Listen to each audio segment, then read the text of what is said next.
औज़ुबिल्लाहि मिनश्शैतानिर्रजीम बिस्मिल्लाहिर्रहमानिर्रहीम। अस्सलाम वालेकुम प्यारे साथियों, कैसे हैं आप? हाँ, जंग के हालात हैं, पाकिस्तान पे जंग मुसल्लत की जा रही है और बड़ी अजीबोगरीब ख़बरें हैं। रात को सुना है, अच्छा शुरू से बात बताती हूँ ना, कि जब रात को यहाँ पर जहाज़ उड़े तो उस वक्त मैं बहुत ज़्यादा परेशान हो गई थी। 5-10 मिनट के लिए तो मैं हो गई थी, उसके बाद मेरे हालात ठीक हो गए थे। लेकिन ये कि मेरे स्टूडेंट्स, मेरे बच्चे, वो बड़े परेशान हो रहे थे और मुझे मैसेजेस और फ़ोन कर कर के कह रहे थे, मैम क्या होगा, मैम क्या होगा, मतलब इस तरह ना।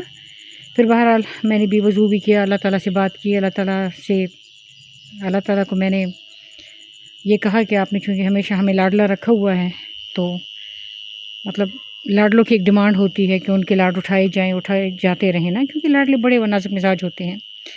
बहरहाल अल्लाह ताला से दुआ भी की। सारी रात मेरे बच्चे बड़े परेशान रहे, स्टूडेंट्स ना और ख़ानदान के बच्चे। उसमें ना आखिर में मुझे ख़याल आया ना, मैं सोच रही थी जब 3 साढ़े 3 बजे हुए ना और जहाज़ भी ऊपर उड़ रहे थे और माहौल भी अजीब सा था, माहौल में टेंशन थी। तो उस मुझे ख़याल आया कि कुरान मजीद में अल्लाह पाक फरमाते हैं कि पनाह मांगो रात के शर से भी ना। ये कहीं मिड में आया हुआ है, कुल औज़ु बिरब्बिन नास उसमें तो नहीं है, लेकिन कहीं मिड में ये वो मुझे मिल जाएगी आयत, तो मैं आप लोगों के साथ शेयर करूँगी। लेकिन अल्लाह ताला ने रात के शर का ज़िक्र किया हुआ है।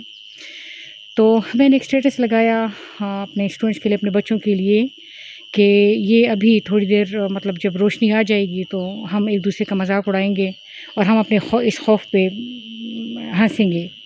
लेकिन अभी रात का शर, चूँकि रात का अंधेरे का शर क्या है? अंधेरे का शर है अनजाना, अनजाने का खौफ। अनजाने में एक खौफ है। मिसाल के तौर पे वो मैं अक्सर ये बात करती हूँ कि अगर जुराबा पड़ा हो ना, बच्चे ने कोई वो गोल करके पाँव से उतारा हो और पड़ा हुआ हो, और रात के अंधेरे में तुम्हारा उसके ऊपर पाँव आ गया ना, तो तुम उछलोगे और तुम चीख मारोगे, तुम पता नहीं किस चीज़ के ऊपर तुम्हारा पाँव आ गया। तो अंधेरे में अनजाने का खौफ होता है। हम मौत से क्यों डरते हैं? क्योंकि हमारा अनजाने का खौफ है ना, कि पता नहीं क्या होगा। अनजाने का खौफ बड़ा ख़तरनाक होता है और रात के अंधेरे में अनजाने का खौफ मिक्स हो गया था ना। तो मैंने सोचा था कि अब जब मतलब रोशनी आएगी तो हम ठीक हो जाएंगे। फिर मेरी भतीजी ने मुझे फ़ोन किया तो कहती कि अब आपकी बात से मेरे दिल को बड़ी तक़वियत मिली और ये वो ना। तो दिन तो हमारा मतलब चलो सारा दिन ख़बरें सुनते हुए और एक दूसरे के साथ बातें चीतें करते हुए और महाज़ों पे मौजूद अपने प्यारों से बात करते हुए दिन तो गुज़र गया। अब फिर रात आ गई है, फिर रात आ रही है, तो फिर अंधेरा आ रहा है। तो ना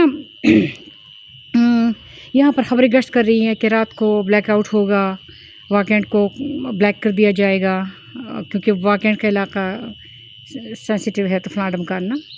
पता नहीं मुझे ये बात इस तरह करनी चाहिए थी या नहीं, बहरहाल कर दी। तो ये होगा वो होगा।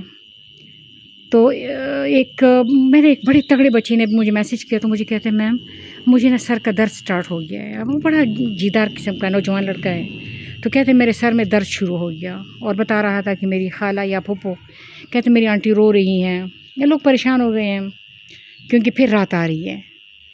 तो रात का ये याद रखना कि ये दो रुखी बुनियादों पे दुनिया कायम है ना, ये हर चीज़ के दो रुख हैं। तो मिसाल के तौर पे अगर एक रुख तगड़ा है ना, तो दूसरा रुख भी तगड़ा होगा। रात का जो वक्त है वो तगड़ा वक्त है। जैसे इक़बाल रहमतुल्लाह अलैह फरमाते हैं, कुछ आहत नहीं आता बे आहे सहरगाही, या वो तहज्जुद की नमाज के वक्त पे अल्लाह ताला ने बड़ा फोकस किया हुआ है, या रात का जो ज़िक्र किया गया है। तो रात में दोनों चीज़ें जो हैं वो अपने पीक पे होती है। मतलब रात फुल स्विंग का टाइम है। रात में आम किस्म के जो लोग होते हैं वो सो रहे होते हैं और तगड़े किस्म के लोग जाग रहे होते हैं, और वो तगड़े किस्म के लोग दोनों साइडों के हो सकते हैं। मतलब जो चोर, ज़िनाकार, बदकार होगा वो भी जागेगा, और जो अल्लाह के बड़े करीबी होते हैं, जो अल्लाह ताला के साथ प्यार करते हैं, वो भी जागते हैं। तो दोनों जो खैर और शर के अलमबरदार होते हैं ना, वो रातों को जागते हैं। खैर और शर दोनों के अलमबरदार जो है ना, वो रातों को जागते हैं। और जो आम लोग होते हैं फिर वो सो जाते हैं, सो रहे होते हैं, और सोना भी कोई बुरी बात नहीं, ये मैं नहीं कहती, लेकिन वैसे एक बात समझाने के लिए कह रही हूँ। तो रात आ रही है, अगर रात में हम समझते हैं ना कि ये एक इसके साथ अंधेरा है, तारीकी है, जंग के बादल हैं, खौफ है, शर है, तो ज़रा ये देखें कि इसी टाइम में वो तगड़ा टाइम भी मौजूद है जब खैर पीक पे जा रहा होगा या खैर पीक पे जाएगा। तो बजाय इसकी कि हम शर वाली साइड को देखें, हमें चाहिए कि हम खैर वाली साइड को देखें। अल्लाह ताला के हर मामले में खैर मौजूद है। मतलब कल मैंने अपने किसी बड़े से पूछा, मैंने कहा अल्लाह आप दुआ करें ना कि जंग ना हो, तो उन्होंने कहा जंग होगी और इसी में खैर है, अल्लाह माफ़ करे। मुझे नहीं पता कि उनको क्या नज़र आ रहा है, मुझे वो नज़र नहीं आ रहा जो उनको नज़र आ रहा है, उनकी नज़र और है, मेरी नज़र और है। तो मैं सिर्फ ये कह रही हूँ कि अभी थोड़ी देर के लिए जैसे दुनिया जहाँ की खबरें गर्दिश कर रही हैं, मतलब इंडिया अपनी बकवास कर रहा है, पाकिस्तान अपनी बातें कर रहा है, लाइव सेशन चल रहे हैं, दुनिया जहाँ की खबरें हैं। मैंने थोड़ी देर के लिए खबरें बंद की, मैं किचन में गई, मैंने किचन में बर्तन धोए, अब मटर पुलाव बनाने लगी हूँ, बेहतरीन सा खाना बनाऊँगी इंशाअल्लाह ताला।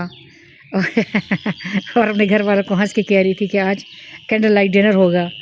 तो अल्लाह ताला हमारे ऊपर मेहरबानी फरमाए। हर चीज़ के दो रुख हैं, एक पॉजिटिव साइड है, एक नेगेटिव साइड है। नेगेटिव साइड चूँकि बहुत ज़्यादा नेगेटिव साइड है, तो ये हमारे सरों में दर्द करने वाला, हमें रुलाने वाला है, हमें परेशान करने वाला है।